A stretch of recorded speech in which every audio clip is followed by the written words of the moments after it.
Iza n'abakristo barongoye inama ya paruwasi eka n'izindi nzego mu maparuwasi yose dushobora gukora ibintu bitari bike kandi bitangaje mwanya muto.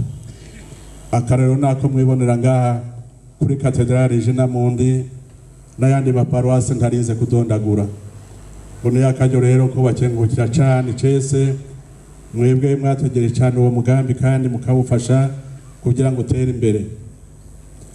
Ndakengurukiye rero namwebwe ba Kristo cyane cyane abari mu mirwi y'ubutumwa, hariho abari mu mihari ya Action Katolika, abo bo turacari kumwe kuko nta uransubirira muri ico kibanza baragena hasigaye nk'ukwezi kumwe canke kabiri tuzorezwa turongerera akaryo ko kubashimira cese turi kumwe. Hariho kandi n'imirwi yatanguye muri iyi myaka nari ngahi Bujumbura mwe bita communauté nouvelle. Nawe nyene sindorinda kubadondagura, umwe wese yarazi ico yafashije, ariko mwese mwarazanya akanovera mu Kristo murerekana neza yuko Ecclesia ibizigiye mushobora gufasha cyane mu rwaruka. Murazi nyenewe dufatiye kuri communauté de l'Emmanuel twatanguye ya mugambi wo gufasha urwaruka mu maforum nationale cyangwa diocese cyangwa na paruwasi. Murazi ngene mwafashije urwaruka mwebwe nyene, murazi ngene mwafashije imiryango mafraternité kana n'ahandi. Mwese rero mwakwiye ko tubakengurukira cyane cese.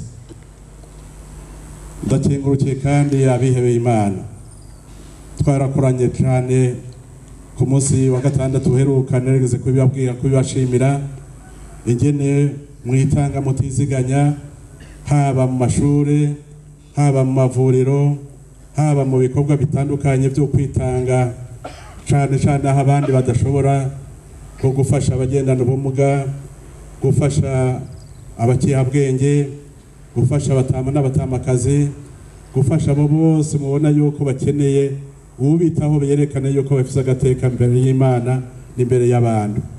Murabandanye rero mushishikara ico gikorwa kandi sino kwibagira nabo ko muri tutahora tubona mugabo tuzi ko barakora byinshi. Aba Clarisse birirwa baradusabira, bakarara baradusabira mu mwanya usumba wo twebwe dukoresha mu bisanzwe. Bose hamwe rero ndabashimiye cyane. Nagira kandi nshimire nyakubahwa mushikiranganje w'intwari yo hagati n'ukundisha igihugu. Ndabashimiye namwebwe ko twarakoranye bitari bike mu mpande nyinshi, ariko cyane cyane nko mu mashure, mu mavuriro no mu bindi bikorwa bituma abantu bemera Imana, bayisenga, basoma ijambo ry'Imana, bategera neza amabwirizwa bategezwa gukurikiza kugira ngo babe abasitwaye nyabo. Ivyo twibaza ko twagize uko dushobora, mugabo intambwe iracari ndende. Ndabashimiye rero kuri ico gikorwa cyose twasangiye. Nko mu mashure muhora mwumva yuko amashure turongoye muri Ecclesia Katolika ariyo yamaronka amanota ya mbere mu gihugu cyose. Ese mwo dufasha tukabandanya iyo